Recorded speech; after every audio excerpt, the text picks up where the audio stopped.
Hey guys, this is SuperDink88. Today we're going to have a little fun and actually test the performance of the US military FRH, or the Flameless Ration heaters. As you see here, these were purchased commercially. This has a date code of 2010 on the 80th day, so these are approximately 6 years old, but they should still be good. Now, how we're going to test it is actually going to be a bit unique. Of course, we're always used to heating up the entrees within a box like this that it comes with every standard MRE. But we're also going to test the FRH using a sleeve. Now, these are starting to come up in the commercial MREs, but also I think with some of the military ones, these sleeves are sort of showing up as well. Just for kicks, we're going to use a foam insert from a Chinese Type 13 ration as well. So, like the box, you just put your entree and your FRH in here. Let's see how these things perform differently with the standard FRH. So, what I'm going to be heating today is the entree of chicken noodles with vegetables and sauce. Now, the reason why I chose this is that it's actually relatively affordable. I think they're only $2.49 when I purchased them. But instead of having a very liquid type of entree where liquid has convection if you heat one part of it and not the other, this is a relatively solid entree, so it's actually going to hold heat in different spots. So what we want to show, or what we want to see, is how the FRH performs with the different enclosures. So I bought 3 of these entrees. The other one's off camera. And what I'll do is I'll start loading them up, and then the neat tool that I brought into the mix here is a thermal camera. Now, this camera is not like the camera you're seeing today. It actually just reads the infrared or the heat of whatever you're capturing. So we can tell very precisely what the temperature is. For example, right now I have it aimed at my rock or something, and it's showing a temperature of 26 degrees centigrade. I'm going to use centigrade. I realize there are a lot of American viewers, but I grew up Canadian and I only know metric. So you'll have to break out your converters later on to convert centigrade or Celsius into Fahrenheit. Before I start heating up the entrees, what I want to do is give you a brief explanation of how these things work. So inside each of these 4 elements, there's magnesium powder. Now, also with magnesium powder, there are iron filings, and included in here as well is some salt, just regular sodium chloride. What happens is when you actually mix water, the iron oxidizes the magnesium, and the salt actually accelerates this process. So when you actually oxidize something, it creates an exothermic reaction, which means this type of chemical reaction exudes or pushes out heat. That's how you're able to get these things up to probably around 95 degrees centigrade to heat up the entrees. So again, the magnesium powder is oxidized by the iron filings, and the salt is a catalyst to help that speed up the process. I had a good discussion with Gundog by email on this subject, and he's postulating that if you actually add more salt into the water content, you can actually have a quicker or more thorough reaction. Unfortunately, I don't have an extra entree or an extra FRH today, but I'll have to circle back and do a broader review at some time. All right, so let's just give this a quick shake to shake off all the surface rust or surface oxidation. Get the entree in there.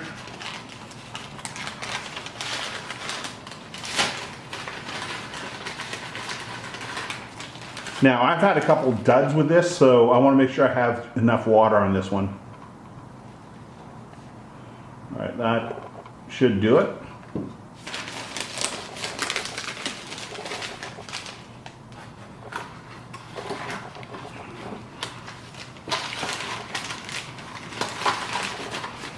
All right,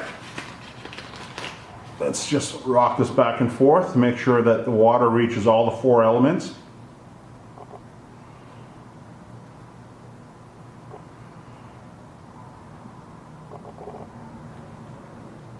think that's sufficient. Let's just take an ambient reading on this first. You can tell where I put my thumb. It's around 31 degrees, but the rest of the box and entree is around 25 degrees, which is approximately ambient temperature in this room right now. You can start seeing the steam come up. It's around 27, 28 degrees. I'm going to take a picture right now.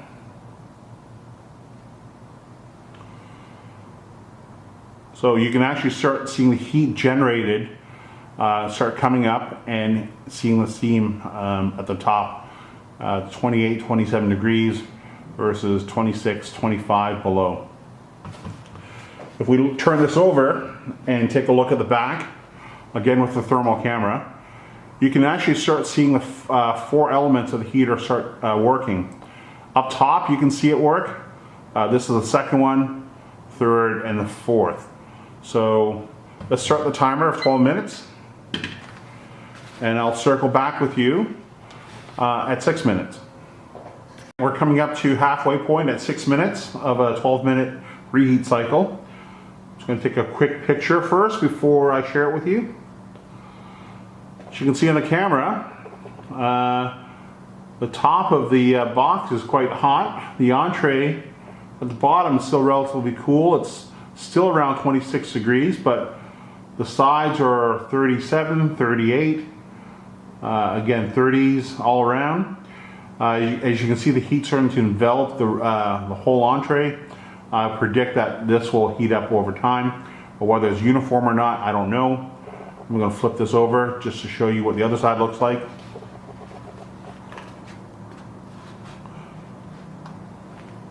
Again, I'm going to take a picture first. This is a very clear picture of 1, 2, 3, 4 heating elements at work. The top one is relatively cool at 70 degrees. Second one is 84. Third one is 83.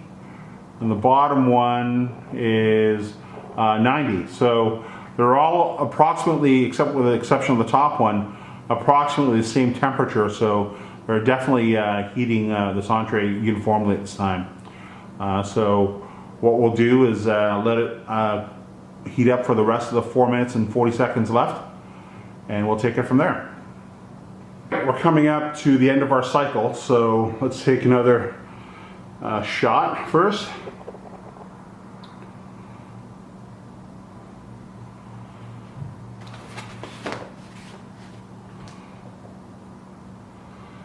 As you can see the back, it's actually looks like it's thoroughly warmed through. You can see here that's the back of the entree. Still a bit cool here, and I think we'll be able to get a better reading, but around the sides it's 42 degrees now, 35 up top, and 36 on the other side. So where the heating element is, take one more shot. As you can see here, you can definitely see all four elements still on the go. It's still the bottom one is still pretty hot at 82 degrees.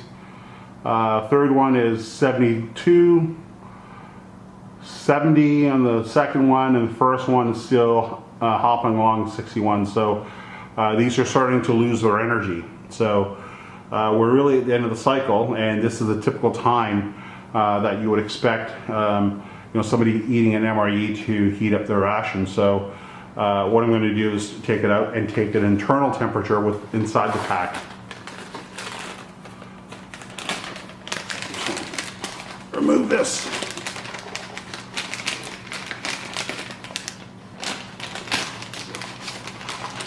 Dry this off.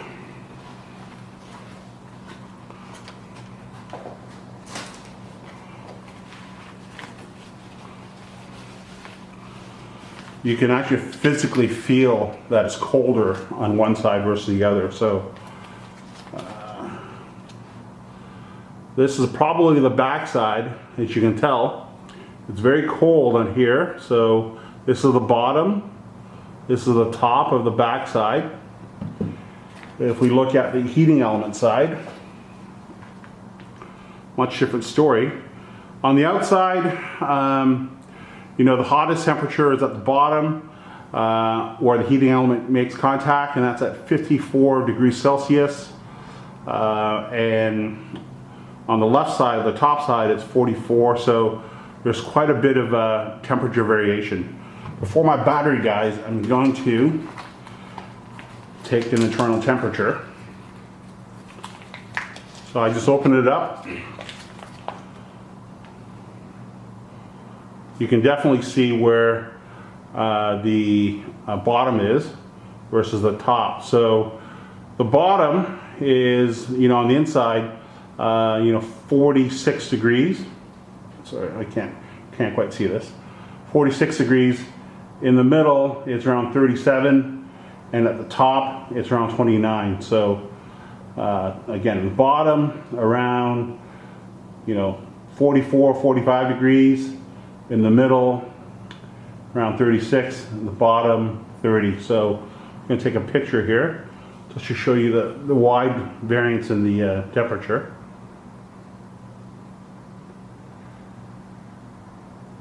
All right, so I'm going to record the temperature, and what I'm going to do is take the average temperature of the top and the center and the bottom to give the average performance of the FRH. Next up, we have the sleeve heating method. So again, same FRH, same entree. Hopefully get this down a bit easier. All right, let's put some water in.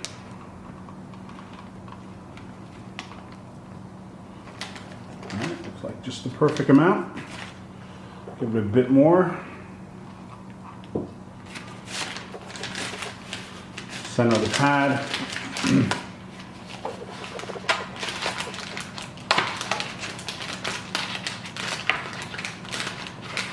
And let's start the countdown from 12 minutes.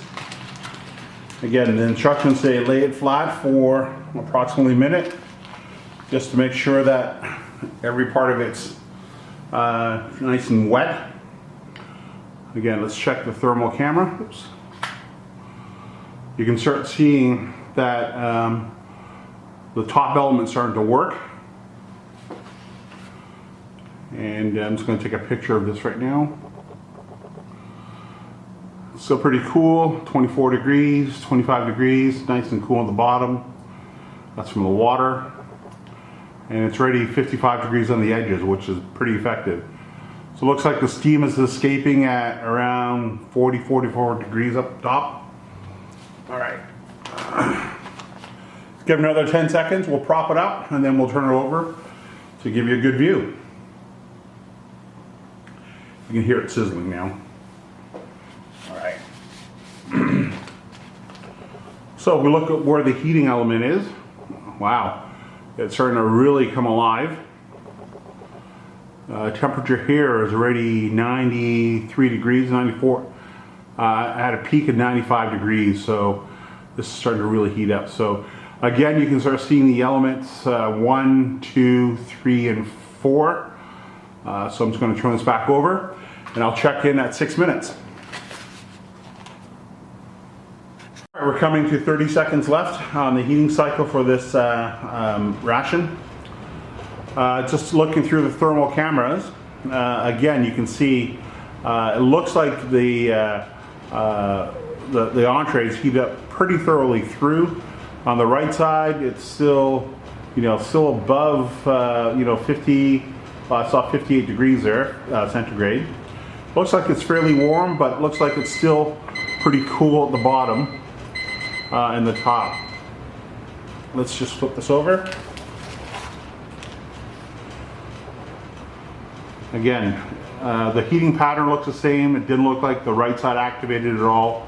The temperatures are down to approximately anywhere from 55 to 70 degrees now. So I'll take a picture,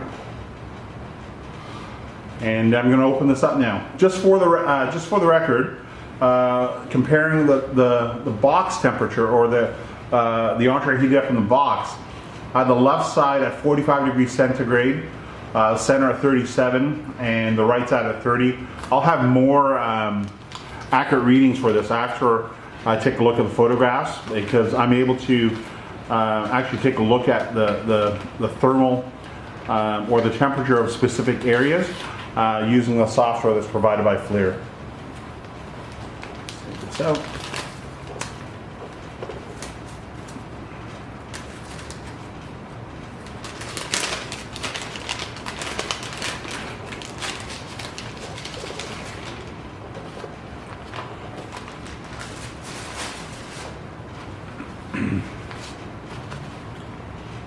Again, even when you touch it, it definitely feels like one side is cooler than the other.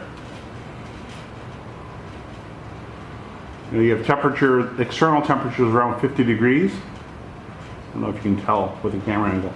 By the way, I really apologize if I haven't got this FLIR camera down yet and working with a regular camera. It's quite new to me. Actually, the temperature here is actually up to, I don't know if you can see it, but it's close to 60 degrees. Let's open this up.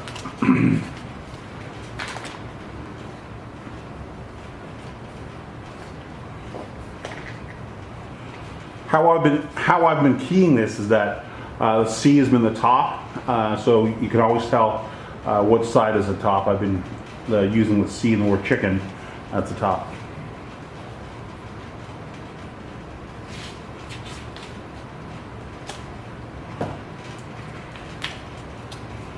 All right, looks pretty delicious, I guess. You know, if you look at it this way, it looks pretty heated up already, but under the thermal camera, I'll take a picture before I do this, it actually does look pretty heated up thoroughly. On the left side, we have 55 degrees, 60 degrees, 65 degrees in the middle, and on the right side, 51 degrees. So this one actually heated up fairly evenly. So again, we have 54, 55, 55, 63, and around 48. So I'm just going to record this. And let's just flip this over. It's consistent, but it seems like this is the side that was not exposed to the heater. As you can see here, it's 44 degrees left side, 36 in the middle, and 40 on the side here. So that's probably the same side as, or the measurements I took with the box. So it's 40, 36, and 37.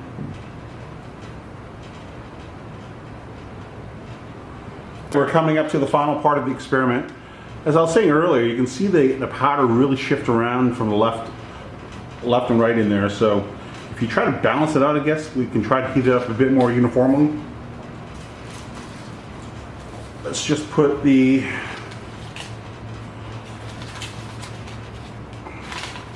back into the pouch.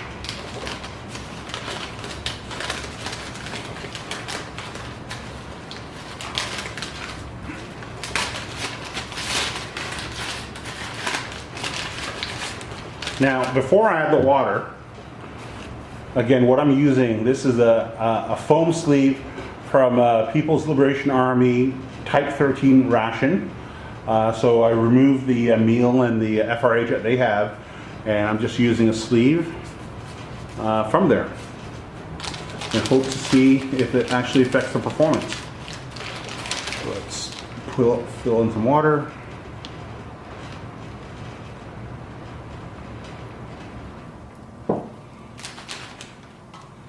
Just a bit more. Right.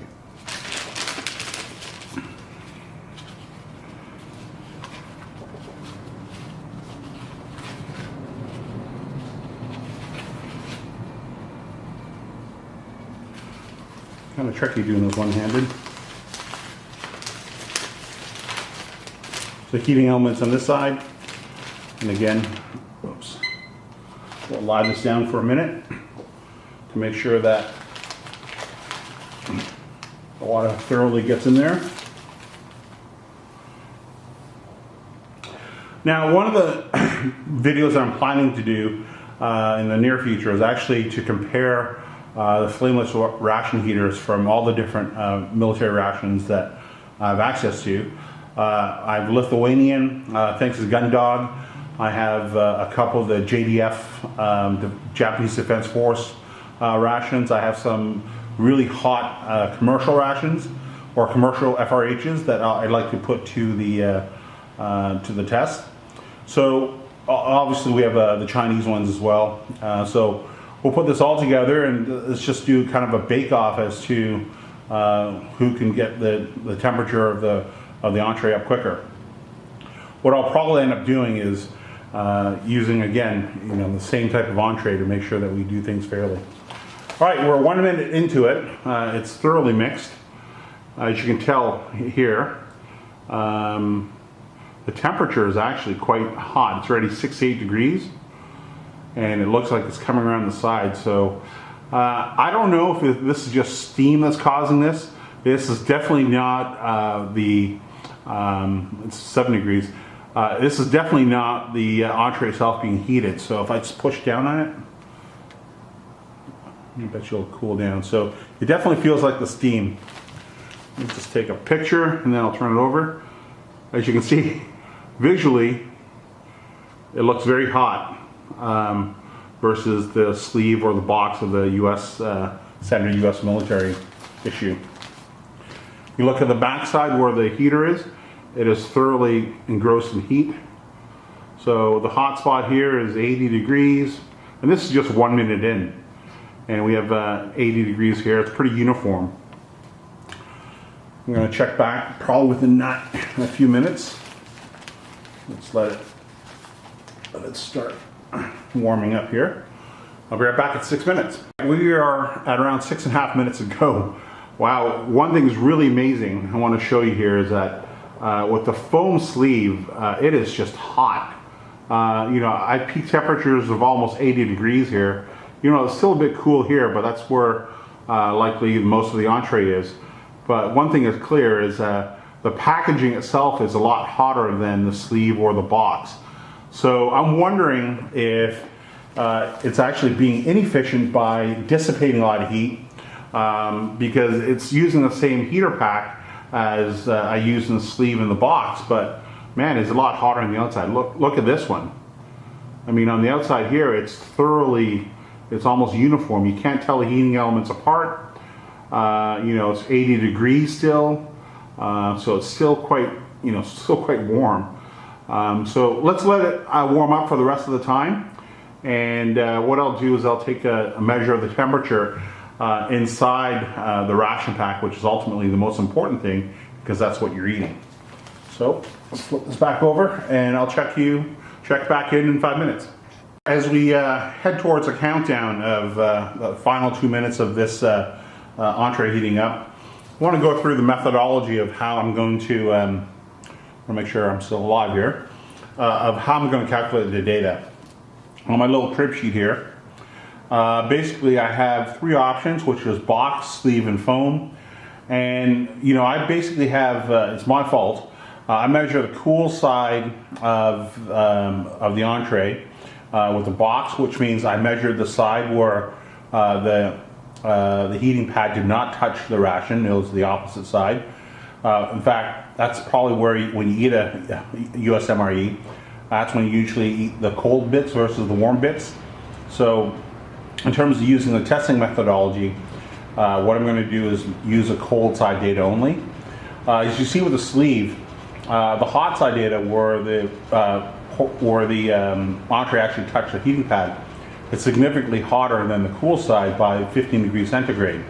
So if I were to use hot data for the sleeve and the cold data for the box, it would actually throw off data quite a bit. So on the cold side of the sleeve, you can actually see that it's 5 degrees cooler in the left side, and about the same in the middle.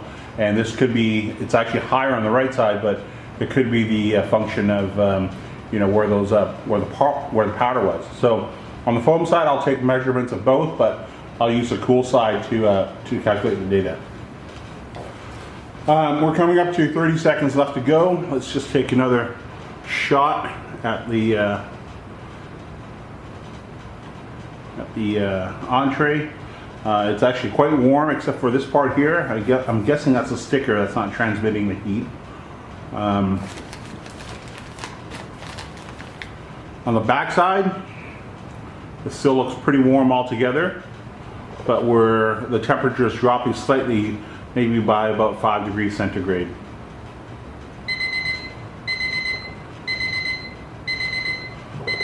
All right, let's see what this thing looks like on the inside. You know, right away, it just feels different. This thing feels really hot compared to the entrees that I took out of the box and also the sleeve. It actually just feels completely different. I can't explain it to you. So,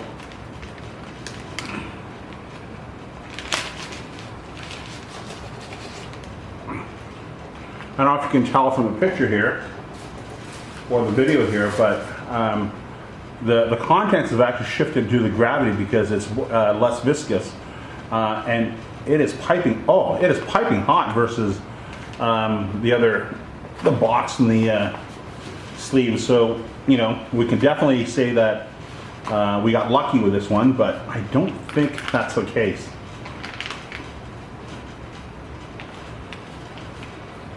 Again, C for top. Just cut this bad boy open.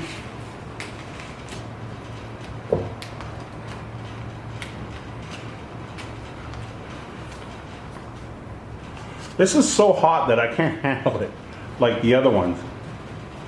It's a big difference. All right, let's take a look at the thermal camera. Wow, what a difference. So on the left side we have 60 degrees, 64 in the middle, and on the right side we have 68, I saw, 68, 64, let's just say 60, 64, and 68.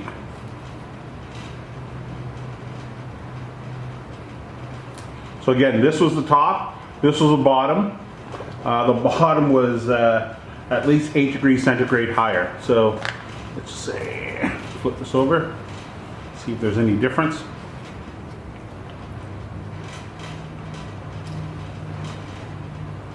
So this is the top, this is the center, and this is the bottom. So on the cool side, we have 54 in the middle, 56, and 56. So a lot more evenly heated than either the sleeve or the box. So how can we reconcile this data? I mean, it could be that we just got lucky with the heating element that was very efficient, but more than likely, I think that this foam sleeve contributed to the heating of it. So I'm wondering, the other theory I had here was, if you actually give it a bit more air, you actually let the steam do the work and let the steam help heat up the ration. If you use the sleeve or the box, you actually confine the bag right against the entree itself. So there's no room for the steam to circulate. So you're really just using direct contact with the heating pad against the entree to heat it. So anyway, I'm going to keep playing around with this stuff. This has definitely been very interesting. My conclusions are, one, it definitely heats better on the bottom versus the top. And I think what you actually use to wrap the FRH in, whether it's foam, a box, or a sleeve, it seems like it gets hottest with the foam. Second would be the box that comes with the MREs, and third would be the sleeve. And intuitively that makes sense.